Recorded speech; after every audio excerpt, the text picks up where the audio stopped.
trending dan terkini di Dagang News. Untung bersih Johor Plantations Group Berhad diunjung meningkat antara 5 hingga 10% pada suku ketiga tahun keuangan 2025, disokong kenaikan harga produk sawit dan peningkatan pengeluaran buah tandan segar BTS.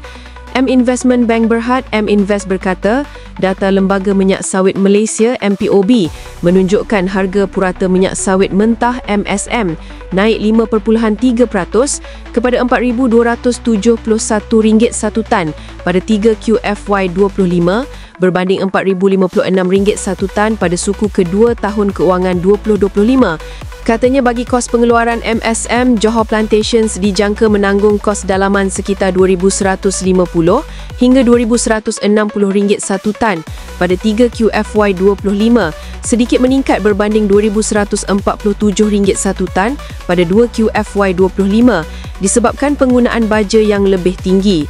Unjuran keuntungan bersih tahun keuangan 2025 kumpulan dinaikkan sebanyak 2.9% bagi mencerminkan margin keuntungan kasar lebih kukuh pada 37% berbanding 36.5% sebelum ini, disokong oleh kredit isi rong sawit dan premium pensijilan minyak sawit mampan RSPO yang lebih tinggi.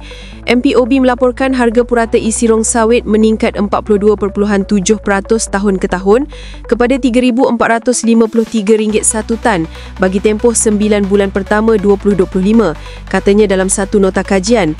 Firma penyelidikan itu berkata melangkah ke suku keempat, kos dijangka meningkat sedikit lagi susulan sumbangan kumpulan wang simpanan pekerja KWSP untuk pekerja asing dan pengeluaran BTS yang menurun secara bermusim. Johor Plantation yang beroperasi terutamanya di Johor kini memberi tumpuan kepada segmen huluan rantaian bekalan minyak sawit dan merancang untuk berkembang ke segmen penapisan sawit.